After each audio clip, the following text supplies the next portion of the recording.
positivos no primeiro tempo.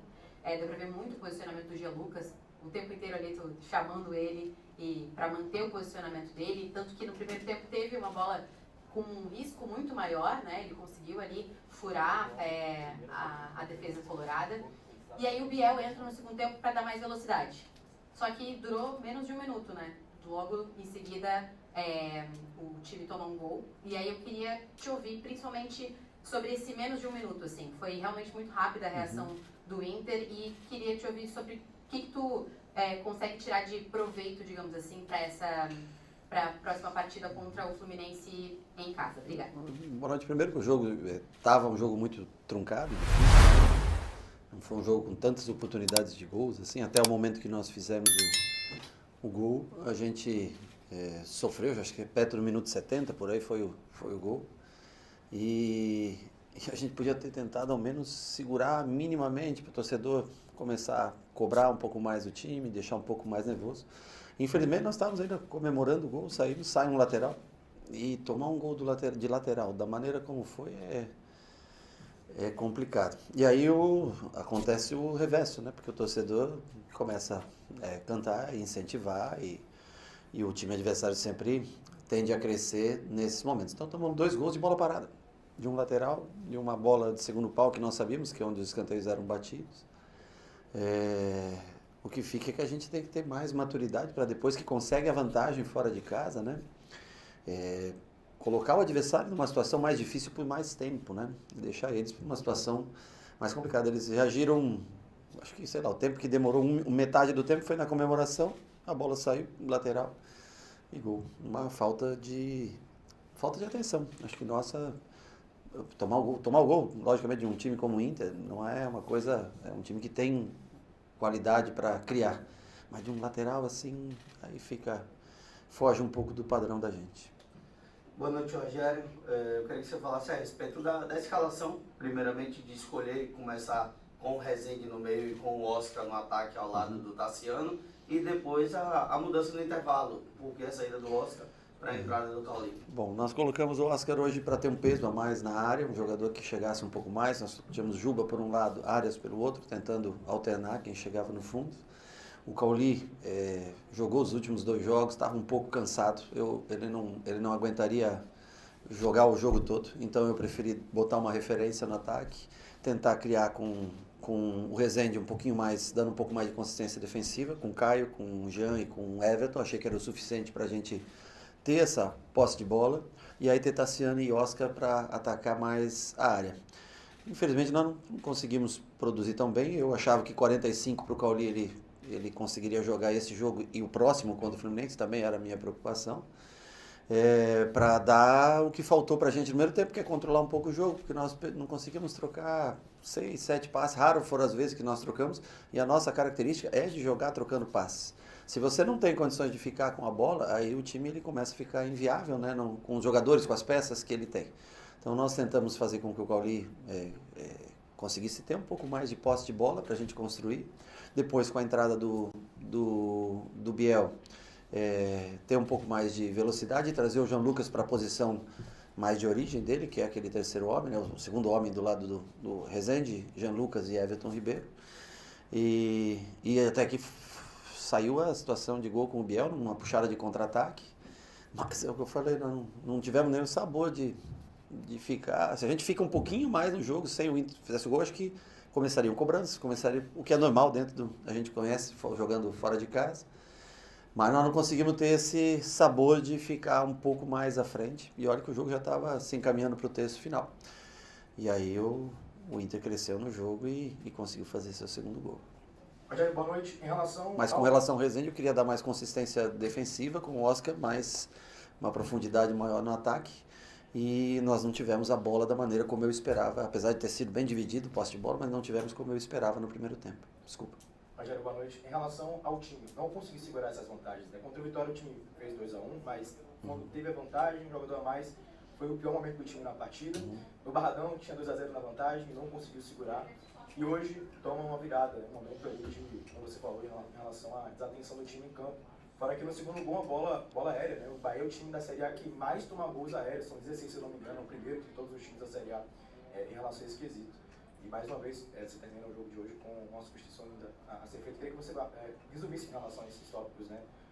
Porque o Bahia não consegue segurar um jogo com a vantagem mais uma vez hoje, as bolas aéreas e Bom, em relação à mudança. hoje, diferente dos outros jogos, os gols foram bem atípicos. O primeiro gol, especial, você tomar um gol de lateral, só o lateral e um toque na bola e nós tomamos o gol. Então eu acho que aí é realmente uma falta de atenção, não tem a ver com não dá para você dar outra conotação que não seja falta de concentração um pouquinho para sofrer o gol. Na bola parada, eu acho que também é o time que mais jogou. Se você for, né, é natural que você tenha mais tipos de gol de um jeito, sofra mais de outro. Mas é uma preocupação que a gente tem sempre, por isso que quando eu faço as trocas, por exemplo, tiro o Tassiano e o Caio, entrou Biel e Everaldo, para manter ainda um padrão com 2 zagueiros, Rezende, mais um atacante que tenha um pote físico melhor para a gente tentar se manter na bola aérea. Mesmo assim a gente vem sofrendo. O outro tópico que você falou? Uma mudança mais uma vez só para ver. Pois é, mas eu já tinha trocado os 3 homens de frente.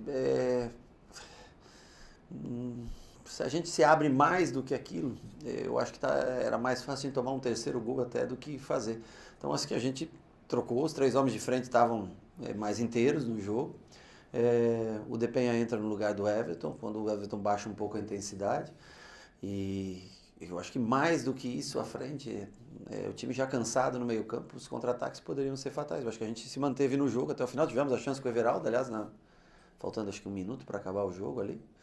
Eu acho que a chave do jogo foi não ter conseguido segurar a vantagem, muito pouco tempo só, com a vantagem de 1-0. Tudo bem, Rogério? Boa noite aqui no fundo.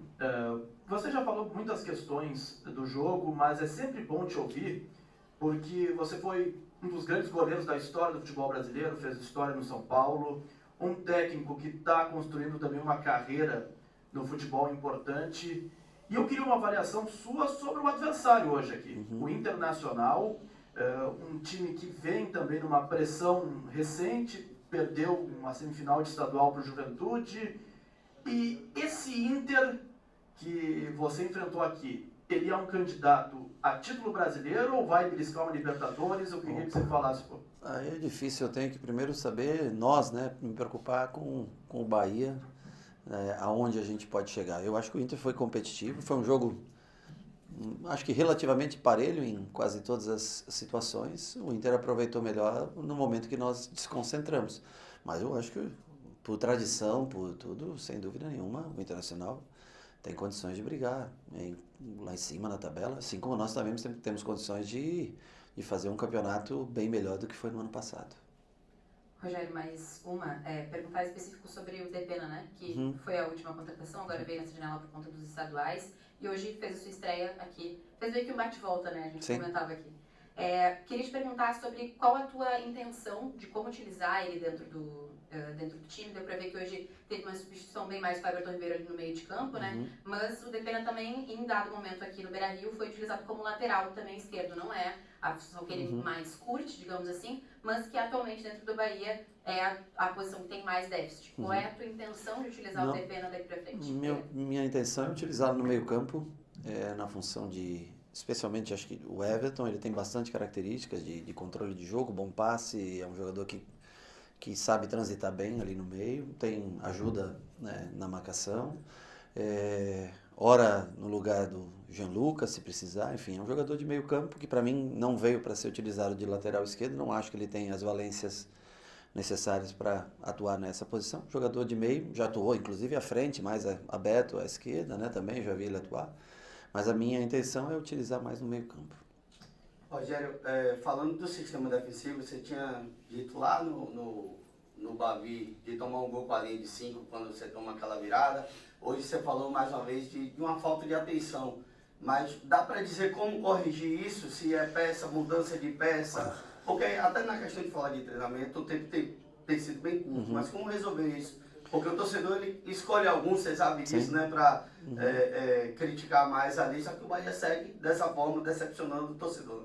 Bom, eu acho que nesse caso do primeiro gol, isso é uma coisa, desculpa, do campo, que ela tem que ser, a bola tá parada na linha lateral, eu acho que é É uma coisa que você tem que cantar no campo, o jogo, tem que estar atento, fazendo cobertura, o fechamento do meio campo também um pouquinho mais para dentro, né? Acho que o Canu sai com, não sei se era o Borré, quem que era, de longe eu não consegui ver, sai na marcação, o Cuesta vem, acho que passa no meio das pernas dos dois, né? Tanto do atacante quanto do Cuesta, eu acho, não tenho certeza.